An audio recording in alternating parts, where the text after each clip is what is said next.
நிச்சயமாக. அதாவது கடந்த 2017 நடந்த கோடநாடு கொலை, கொள்ளை வழக்கு தொடர்பாக பார்த்தீங்கன்னா, தொடர்ந்து விசாரணையானது நடைபெற்று வருகிறது. குறிப்பாக 2022 இந்த வழக்கை சிபிசிஐடி போலீசின் சிறப்பு புலனாய்வு குழுவினர் விசாரித்து வருகிறார்கள். டிஎஸ்பி வேல்முருகன் தலைமையிலான போலீசார் தொடர்ந்து இதுவரை 250க்கும் மேற்பட்ட நபர்களிடம் விசாரணை மேற்கொண்டிருக்கிறார்கள்.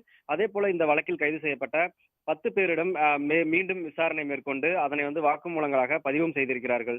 இந்த நிலையில்தான் கடந்த சில தினங்களுக்கு முன்பு பார்த்தீங்கன்னா, கோடநாடு எஸ்டேட் மேலாளர் நடராஜன் விசாரணைக்கு ஆஜரானார். அவரிடம் சுமார் 7 மணி நேரம் தொடர்ந்து விசாரணையானது நடத்தப்பட்டது. குறிப்பாக கடந்த முறை சசிகலா அவர்கள் இங்கே கோடநாடு எஸ்டேட்டிற்கு வந்தபோது ஏதாவது விசாரித்தார்களா, அந்த கொள்ளை தொடர்பாக ஏதாவது விசாரித்தார்களா என்பது குறித்தான பல்வேறு கேள்விகள் நடராஜனிடம் கேட்கப்பட்டது. அதனைத் தொடர்ந்துதான் அன்றைய தினமே முன்னாள் முதல்வர் ஜெயலலிதா மற்றும் எடப்பாடி பழனிசாமியின் பாதுகாப்பு அதிகாரியாக இருந்த வீரபெருமாளுக்கு விசாரணைக்கு ஆஜராக சிபிசிஐடி போலீசார் சம்மன் வழங்கியிருந்தாங்க. இந்த சம்மன் வழங்கப்பட முக்கிய காரணம் என்னன்னு பாத்தீங்கன்னா, அப்போது பாதுகாப்பு அந்த பிரிவில் இருந்த ஆய்வாளர் ஒருவர் இந்த கோடநாடு கொள்ளை வழக்கின் முக்கிய குற்றவாளியாக இருந்த கார் ஓட்டுநர் கனகராஜுக்கு செல்போனில் குறுஞ்செய்தியானது அனுப்பியிருந்தார்.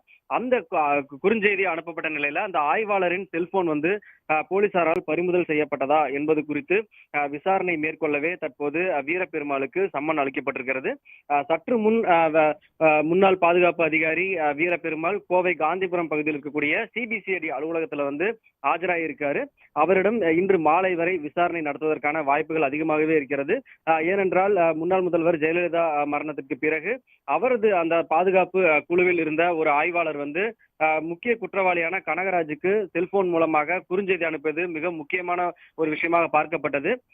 அப்போது சுதாகர் தலைமையிலான போலீசார் விசாரணை மேற்கொண்ட போது கூட முழுமையான தகவலை அந்த ஆய்வாளர் கூறவில்லை என கூறப்படுகிறது. தற்போது அந்த ஆய்வாளர் அந்த குறுஞ்செய்தி அனுப்பிய செல்போன் போலீசாரால் பறிமுதல் செய்யப்பட்டுள்ளதா, என்ன நடவடிக்கை எடுக்கப்பட்டது என்பது குறித்து தற்போது இந்த விசாரணையானது நடைபெற இருக்கிறது.